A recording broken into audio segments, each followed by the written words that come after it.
This is the video that got me into ICAM at UCSD. ICAM is the Interdisciplinary Computing in the Arts major.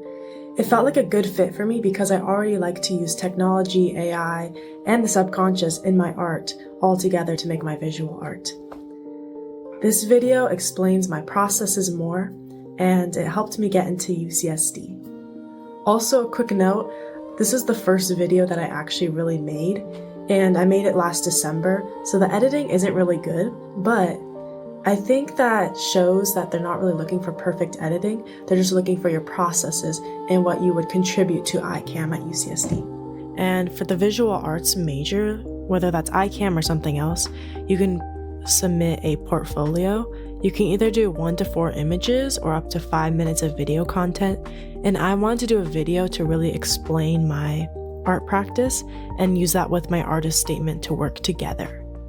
So here's my video.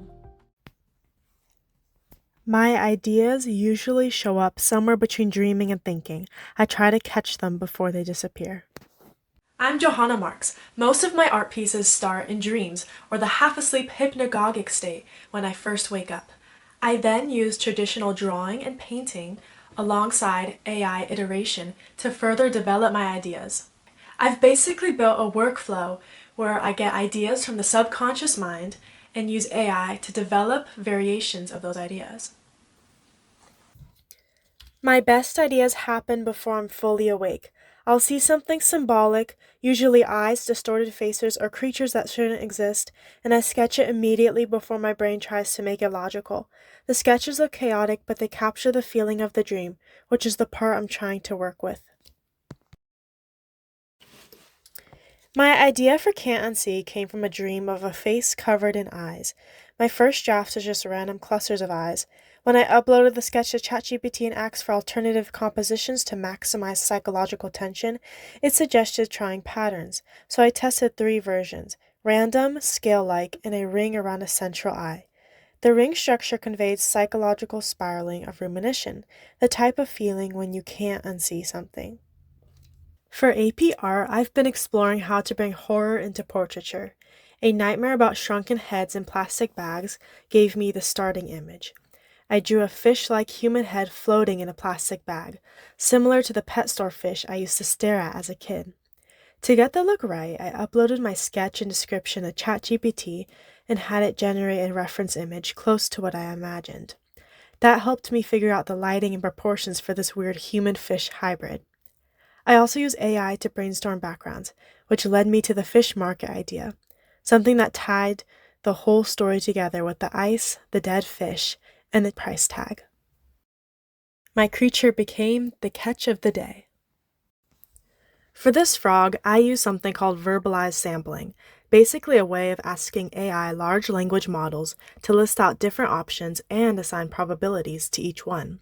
When the model has to explain its options verbally and weigh them, it tends to generate a wider variety of ideas instead of repeating the same old patterns. That's definitely been true for me. When I use verbalized sampling, the ideas are more spread out, some predictable, some completely unexpected, which helps me see angles I wouldn't have tried on my own. One suggestion I got was a swamp background. I tried painting it, but everything blended together and the frog lost its intensity. So I painted over it and went with my own idea of a red gradient. The green-red complementary color contrast brought back the shock value I originally saw in the dream. This is how my process usually works. AI expands the options, but I still choose what actually fits. My charcoal self-portrait, 2 hemispheres, is basically a map of how I think. On one side, I have the intuitive part of me, the dreams, the psychology, the emotional imagery, the stuff that shows up in meditation or in that half-awake state. That's where most of my ideas come from. On the other side is the analytical part, the side that actually enjoys calculus, computer science, research, and picking apart how things work. It's also the part that questions my ideas and pushes them into a more structured form, which is why AI fits so naturally into my workflow.